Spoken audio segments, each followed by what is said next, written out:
Freeman Health has announced that it will establish a residency here in Fort Scott, reopening a much-needed emergency room. I'm Anthony Saviello. I'll have more coming up.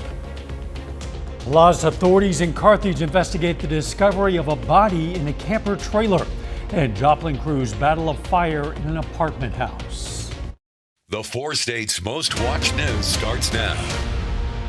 Freeman Health is taking over the emergency room in Fort Scott, Kansas. This is KOAM News at 6. I'm Dow Quick. The news comes years after hospitals have struggled to open and stay open in that area. In 2018, Mercy announced it would close in the face of declining patient numbers and shrinking reimbursement. In 2022, Noble Health had plans to reopen the hospital, but those plans fell through. Then Ascension Via Christi stepped in, only to end its ER operations in 2023. Anthony Saviello has more details on today's announcement from Freeman. We are here this morning to announce our upcoming presence right here in Fort Scott and in Bourbon County. After years of not knowing whether or not Fort Scott would ever get an established medical facility, residents now have an answer. Are so thrilled to have the Freeman family join us here and help us. We do not now have to rely on our EMTs, who are wonderful, to get us somewhere. And now we can have quicker, faster care to a higher level hospital if needed. As it stands right now, this facility is really nothing more than a barren wasteland. But with Freeman taking over, not only will the emergency room be reopened, they'll also provide 10 inpatient hospital beds with many more services to come. Will absolutely be open to further development. We want to get the emergency room up and running. We want to get the 10 beds at the hospital open, but then absolutely we want to really look at the whole blueprint for services, and it will expand far beyond what we're announcing today. Some who attended the announcement welcome Freeman with open arms. A great answer we have here is a great day in Fort Scott. This is a fantastic announcement. This is a benefit to Bourbon County and the citizens of Fort Scott. And it's life-saving and life-supporting. The truth still remains that Fort Scott has struggled to keep a hold of a medical facility. But with this announcement from Freeman, there may be hope for the future. In Fort Scott, Anthony Saviello, KOAM News. Freeman CEO Paula Baker says Freeman's presence will not be fully established until April of next year, but she says Freeman plans to move forward as quickly as possible. Let's check in with meteorologist Lindsay Gaffney now for our first look at the weather. Well, it's another warm day today and completely clear skies, so overall pretty nice. We're about 88 degrees out in Joplin, but surrounding counties still 90 in Miami and Oswego, 91 in Veneta. Pretty warm, 92 out in Yates Center and Chanute. So we got up into the 90s today. This is one of the first days of the summer that we've gotten there, and the heat index is really making it feel even warmer out there with the humidity values above 40%. So stay hydrated out there. Good thing is we did have a nice breeze today, about 10-15 miles per hour, and we did see some gusts up to about 20 miles per hour as well, so not too bad. We do still have a heat advisory for Lynn, Anderson, and Coffee counties in our far north, and not to mention that stays in effect until about 8 p.m. tonight. But we do have a storm that might cool us off a little bit this evening, and I'll talk about that in just a bit. See you soon. We have a still developing story out of Carthage as authorities investigate the discovery of a body in a camper trailer. The discovery was made today just before noon on private property on the 600 block of North Main. Authorities closed down North Main and wrapped the investigation scene in police tape. Carthage police are looking into the possibility the body was transported there from somewhere else. So we're looking into the possibility that the possible crime could have occurred somewhere else, and the trailer just got transported to Carthage. I see. Can you tell us any other location maybe where it was transported from? The two locations I've heard possibly was near the Kansas City area or possibly Pittsburgh, Kansas. Carthage police have asked the public to avoid this area for the time being. No word yet on the identity of the person who was found dead. Authorities say all the people living in a Joplin apartment house escaped unharmed from a fire there. That fire broke out this morning in a building at 2nd and South Pearl near the downtown area. It was an older house that had been separated into apartments. Authorities say all the people escaped, but several cats died. Investigators say the fire was accidental. Say it started in the kitchen of one apartment and spread through the attic. Drivers on US 69 in Cherokee County, Kansas should be aware of some road work. KDOT began a resurfacing project this week, starting at US 400 and on 69, and then it continues south for about 18 miles to the roundabout at K66. Flaggers and a pilot car are guiding one-lane traffic through the work zone during daylight hours. Expect delays of up to 15 minutes. They say weather permitting, the road work should be finished by mid-September. Yesterday, we brought you an update on the court battle over reparations for survivors of the Tulsa race massacre of 1921. The lawsuit has been in the state Supreme Court for nearly a year. Devin Lyon has a response from one state lawmaker who's not happy with the high court's ruling. The decision was despicable. State Representative Regina Goodwin is just one of several people unhappy with the decision by the state Supreme Court Wednesday morning. They not only dismissed the case, but they dismissed the humanity of Miss Randall, of Miss Fletcher, of the Hughes Van Ellis family, and for many folks in this community that for 103 years have been going through this whole system that has not been just. Fox 23 has brought you extensive coverage of the last survivors of the 1921 Tulsa race massacre suing the city of Tulsa, demanding reparations. They filed a lawsuit in 2020, but a Tulsa County judge dismissed it in 2023. The survivors' legal teams then appealed to the Oklahoma Supreme Court that same year. Wednesday, the Supreme Court upheld the district court's decision. The state justices wrote in part, with respect to their public nuisance claim, though plaintiffs' grievances are legitimate, they do not fall within the scope of our state's public nuisance statute. We further hold that the plaintiffs' allegations do not sufficiently support a claim for unjust enrichment, nor do the allegations sufficiently support a claim for the unauthorized use of name and likeness. So they're going to have to sleep at night. I know that we're going to continue to do what's right. In a statement from the attorneys representing the survivors, they're not only calling for the state court to reconsider, but also for the federal government to get involved. The legal team says in part, quote, in 103 years since the massacre, no court has held a trial addressing the massacre, and no individual or entity has been held accountable for it. As justice is delayed once again in the Oklahoma court system, we call upon the United States Department of Justice to open an investigation into the massacre under the Emmett Till Unsolved Civil Rights Crime Act of 2007. I think that the legal team is going to decide. I think they're trying to lay out what their next steps are. And I think folks need to understand this, that as long as there are generations born, we're going to continue to seek justice. Many of us are affected by this decision. And the bottom line is, when you say, what do we say to the community? We're going to say what we have always said. We're going to keep on keeping on. Our spirit will never be broken. We will always remember this act of terrorism, racial terrorism that happened right in this community. Attorneys for Fletcher and Benningfield Randall said in their statement they plan to file a petition for a rehearing with the Oklahoma Supreme Court, asking the court to reconsider its decision. The 60th annual Bushwhacker Days kicks off in Nevada, Missouri today. We have a live look and details coming up. And a Walmart customer in Missouri catches a thief red-handed, or does she? That story just ahead. 60th annual Bushwhacker Days kicked off just a few minutes ago in Nevada, Missouri. In fact, this is a live look at the scene. Today's events include opening ceremonies, a carnival, cookout, live music. Bushwhacker Days continues through Saturday with other events including a baby contest, scavenger hunt, a parade, and a lot more. Might want to check it out. One Missouri man has been stealing the show recently. A Walmart customer filmed a video of what she thought was a robbery. The story behind the viral moment, however, is not what it seems. John Kipper has more on the misleading video viewed by millions. This man is literally just stealing everything. A video of what looks like blatant theft at a Belleville Walmart. So open about it. Look at the screen. Ain't nothing ringing up. Making its way across the world through social media.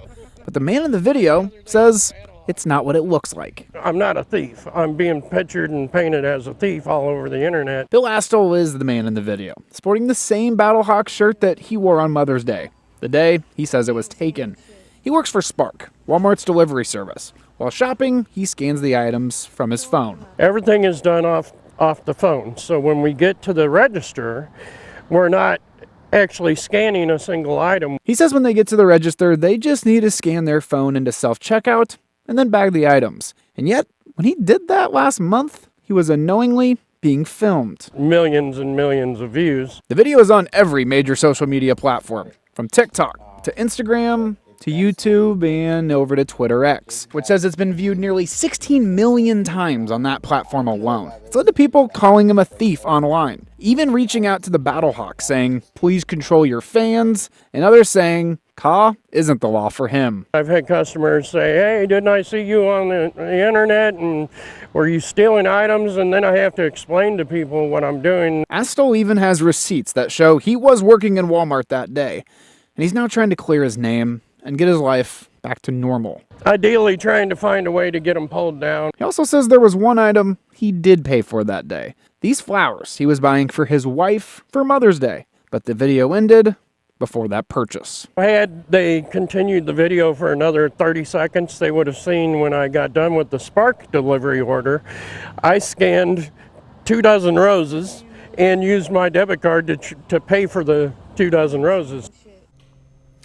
Astol warned social media users not to record and post strangers, especially if they don't know the whole story. Good warning for everyone. A little bit later, a Neodosha High School graduate gets ready to take their game to the next level. John Dale's going to have that story for us coming up in sports. And we do have the chance for an isolated storm tonight. Stay with us and I'll have those details.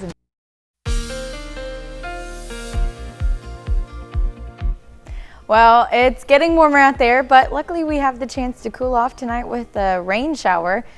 But right now, looking pretty clear downtown Joplin from the Cornell Arts and Entertainment Complex. A little bit windy out there. We did see wind gusts up to about 20 miles per hour. So hopefully that's keeping everybody cool out there. We do have a heat advisory for our far northern counties, not quite in our exact market area, but still wanted to mention it for Lynn, Anderson, and Coffee counties. That is due to a heat index above 100 degrees. So pretty hot up there, and that stays in effect until about 8 p.m. tonight. The rest of us looking all right. Still pretty hot this weekend, but we do have that chance to cool off tonight and another round of showers or thunderstorms tomorrow night as well.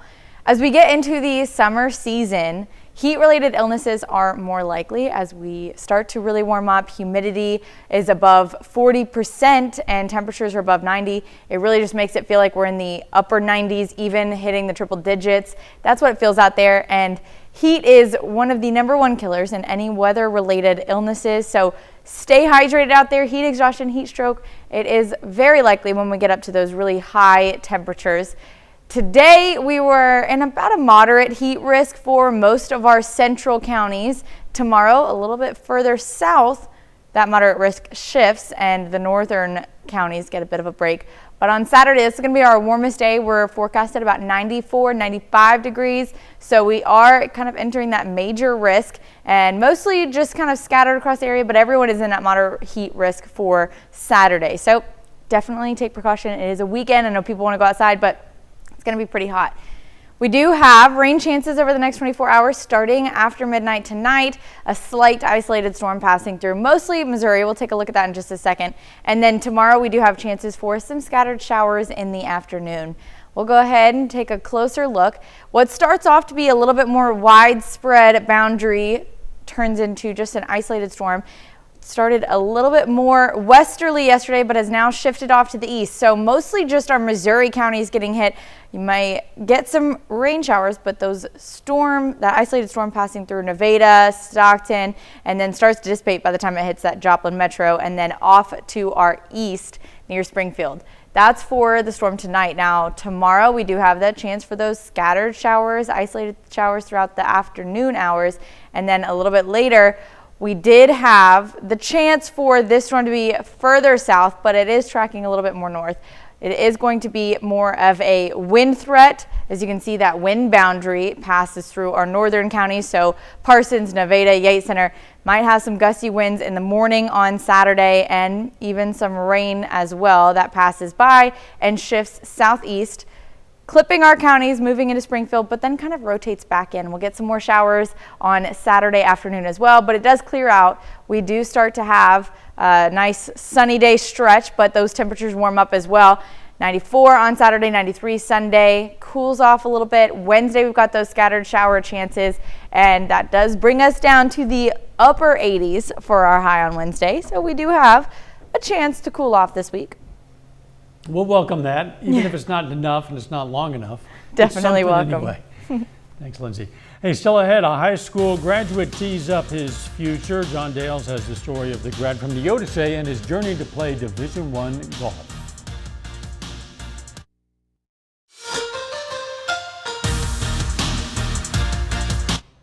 A class of 2024 Newscast High School graduate will play Division I golf in Nebraska this fall. KOAM Sports Director John Dales has the story on Kyle Eggers' journey to get there. When Kyle Eggers plays golf, he's used to hearing comments like this. Going to hole. Which makes sense since he's been playing the sport nearly his entire life. My grandfather, he started me at my age of 2. We started out in the house. That time inside the house didn't last long. He started hitting the ball real good, and a couple of days Grandma said, get him out of the house. He's knocking pictures and lamps and everything else over. Kyle's time being outdriven by his grandpa also didn't last long. He was 11 or 12, and he started driving the ball as far as I was. And at 13, he started driving the ball 20, 25 yards further than me. Once in high school, the improvement and growth continued. Freshman year, I wanted to just become the best out there as possible, at least around in Southeast Kansas. And then I won a Southeast Kansas tournament my junior year, so that was a really good opportunity to have. After finishing top 10 in the state all 4 years in high school and signing to play D1 golf at Nebraska, Eggers still has loftier goals. I do want to play on the PGA Tour. That is my end goal, is to play professional golf, whether that's Korn Ferry Tour or the PGA Tour. I just want to go to the next level after college. For now, Eggers is enjoying the last summer before his college career and still gets a pointer or two from his grandpa. John Dales, KOAM Sports. It's a good idea, good lesson. Don't let the 2-year-old play golf in the house. Outside works out very well. While at Nebraska, Eggers plans to enroll in the PGA management program, and you can read more on this story at the sports page on our website, koamnewsnow.com/sports. We'll be right back. Here's a look at what's coming up on KOAM News at 9 on Fox 14. A church in Pittsburgh hosts an open house for its new child care center. Plus, Congress grills federal regulators over the use of illegal e-cigarettes among children. Those stories, a lot more tonight. KOAM News at 9 on Fox 14. In the meantime, warm night out there. It's going to be warm, chance of a shower tonight and tomorrow as well, but just stay hydrated out there with those temperatures in the 90s. Good advice. We're going to leave you tonight with another look at bushwhack. Thanks for joining us. Let's make it a great evening.